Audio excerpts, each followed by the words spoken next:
Do you sometimes feel like there are people trying to manipulate you? Have you ever wondered about the reasons and goals of these people and what are their motives for doing so? Can our manipulation be a threat to our freedom and independent thinking? What tools and strategies do others use to achieve their goals at our expense? What are their ways of influencing us and manipulating our thoughts and behavior? Are we able to detect manipulation by others? Or learn to recognize manipulation and protect ourselves from it? Or are we easy victims of their hidden agendas that may affect our lives directly and unnoticed? On the other hand, do you have the ability to read people's personalities and discover their tendencies through their behavior? Can you identify nonverbal cues such as agitation and tension in a person's voice? Can you analyze the feelings he expresses while speaking? Can you deduce the hidden meanings from the movements of the hands and facial expressions? You may be wondering, my friend, what is the relationship between these questions and the previous questions about manipulation? The answer is simple. These abilities help you detect manipulators and understand their intentions and goals. Developing our ability to analyze others and understand their motives can help us identify manipulation and protect ourselves from it.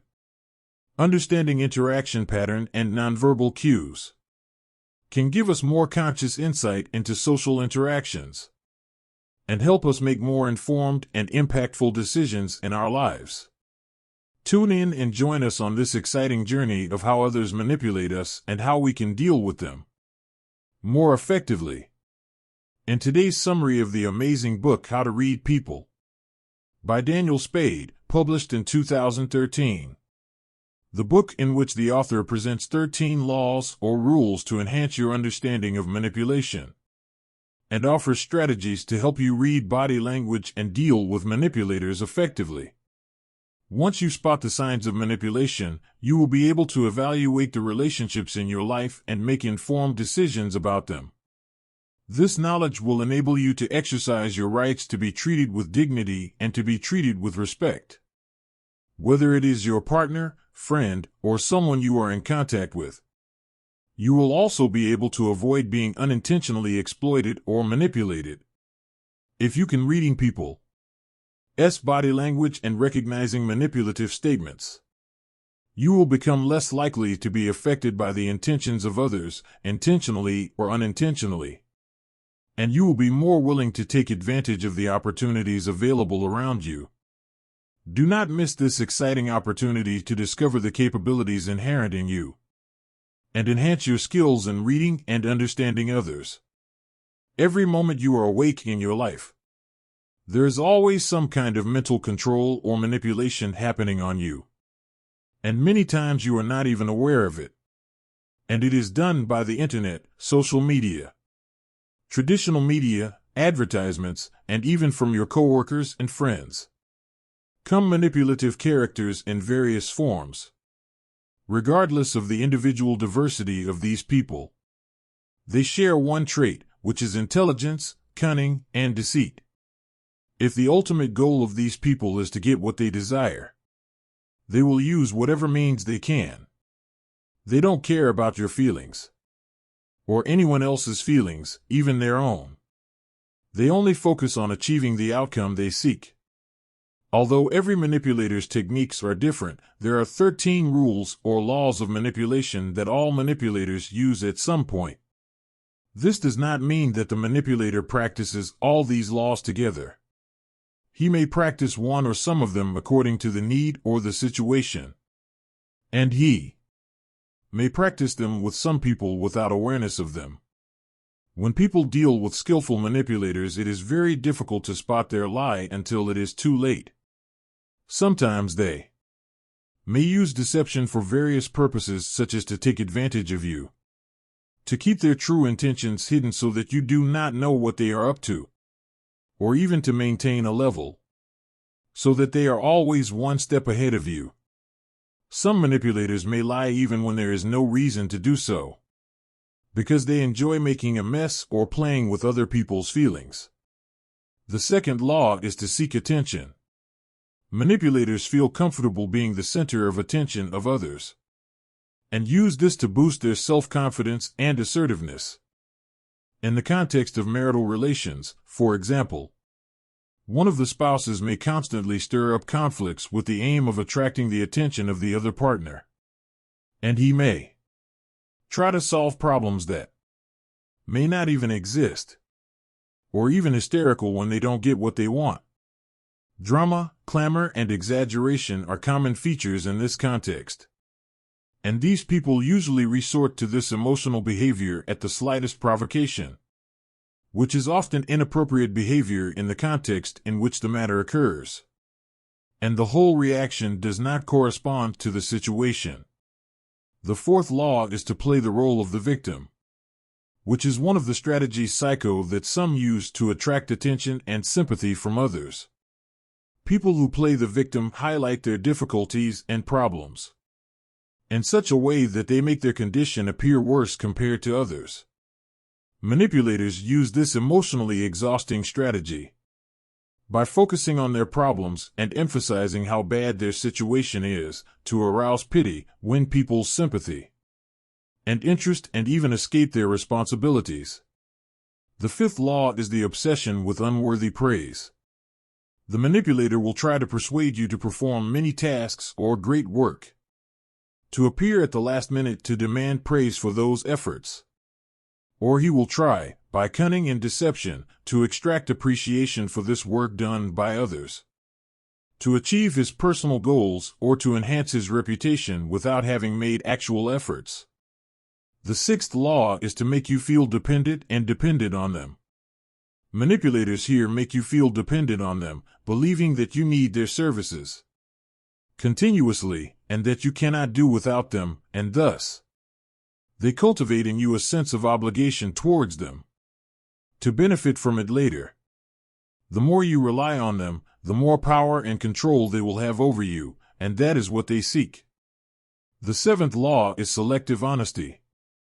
Manipulators seek to gain an advantage by concealing crucial facts, while at the same time trying to convince everyone that they are giving accurate information about what is happening. They make you feel that they are helping you by informing you about the events. But in reality, they ensure that you are always at least 2 steps behind them by providing only part of the truth. Use it against you later. Some people are naturally friendly, have no intentions, and have no purpose behind it. But someone is overly friendly and overly interested, especially if they ask you very personal or probing questions even though you've only known them for a short time. This strategy is common in the workplace, and if you have an instinct telling you something isn't right, that suspicion is often justified. The ninth law is non-commitment. Manipulators here are unwilling to commit, like to avoid giving their consent or support unless it means they are getting the upper hand and manipulating circumstances to serve their interests. They will be particularly reluctant to commit to anything that requires them to assume responsibilities. The non-commitment behavior of the partner in marital life, for example, leads to the tension of the other person and makes him feel that he needs more. The 10th law is to pretend to be stupid. Here the manipulator plays the role of a fool in order to avoid embarrassing questions, such as saying about an obvious matter that he does not know what you are talking about, or to discover personal matters about you after lowering your awareness and letting go of your caution because you think that he is really stupid. Law 11. Accusing and blaming others. Here, manipulators constantly seek to keep their hands clean by never taking responsibility, by refusing to admit or correct their mistakes.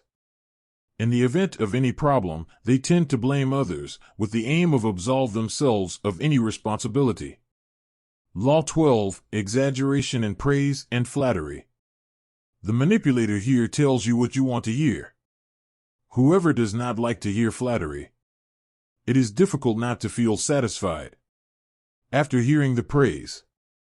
You are likely to enjoy the company of the person who compliments you the most. But you must be careful. The goal may be to flatter you, to take advantage of you later. They may make a large request that puts you in a difficult position and makes you feel guilty if you do not carry it out. And you may find yourself in the end having to respond to them. The 13th and last law is controlling your decisions. Making some concessions or modifications in decisions can be part of cooperation and friendship.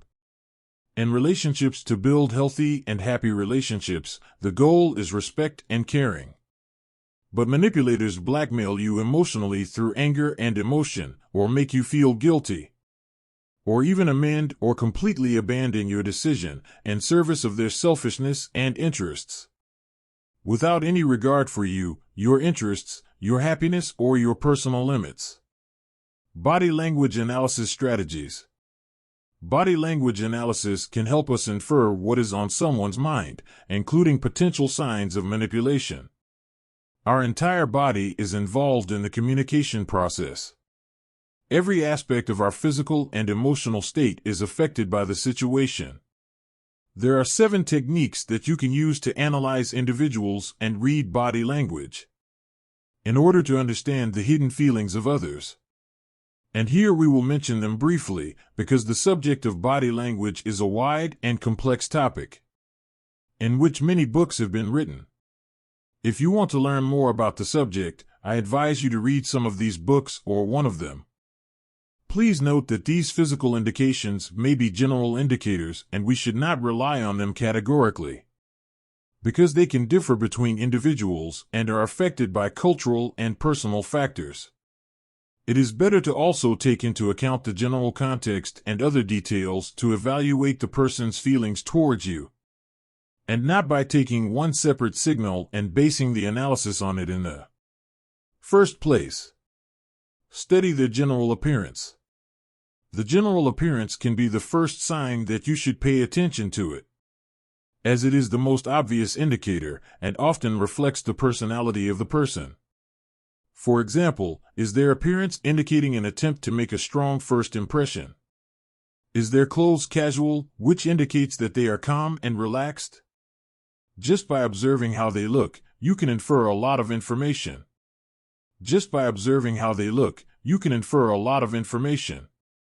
However, it is also important to keep in mind that the first impression someone makes may not necessarily reflect their true personality. They may have special reasons affecting their appearance at that moment, such as current circumstances or general mood.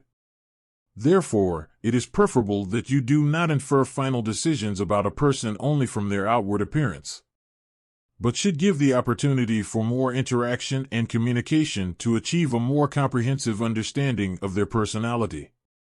Secondly, observing the position of the body.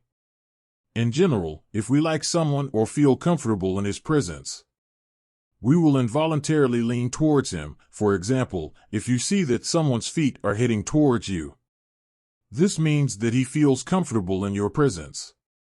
On the other hand, the person who keeps his hands in his pockets or behind his back may try to hide something, and this may be a sign of discomfort or a desire to hide some information. And there may be several reasons for this behavior, such as shyness or lack of confidence in the current situation. 3. Control facial expressions, which is very important, as facial expressions are one of the most effective ways to detect emotions in a person. When we look at a person's face, we can infer many information about his feelings and emotional state. Nothing reveals feelings more than facial expressions among all the other physical components of a person.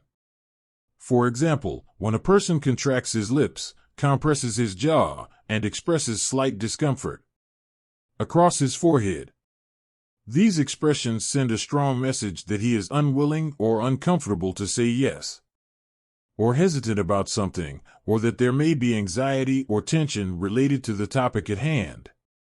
In general, facial expressions tell us half the story, as we must also take context and other information into account to understand the situation more accurately. Fourth, focus on the eyes. When a person is lying, it can be difficult for them to maintain direct eye contact. But a person who is habitual or skilled at lying will deliberately try to maintain eye contact. When a smile does not reach the eyes and does not crinkle them as a real smile would, then the person is displaying a fake smile. This is usually a sign of an insincere smile and can reflect a lack of sincerity or genuine emotion that the person is expressing. This type of smile may be an indication of limited emotional attention or a desire to hide true feelings. Fifth, listening with focus and attention to the tone of voice. The human voice contains many elements that can be used to identify feelings, such as tone, frequency, speed, strength, acceleration, tension, and vocal harmony. These elements can form a specific vocal pattern that indicates a specific state, such as happiness, sadness, anger, fear, astonishment, etc. For example, in the case of anger, there may be an increase in the strength, speed, and tension of the voice. And in the case of happiness, the voice may be more lively and impulsive. Similarly, a low and slow tone of voice can indicate sadness or depression, while a sharp, tense tone of voice can indicate anxiety or fear. Finally, observing general movements such as posture, leg movement, or gestures, as body position can be an indicator of feelings and personality. For example, if a person is standing upright, this may indicate confidence. But if the person is standing in a hunched position, this may be a sign of sadness or a shrinking personality. It is preferable not to rely solely on the person's posture to define feelings and personality.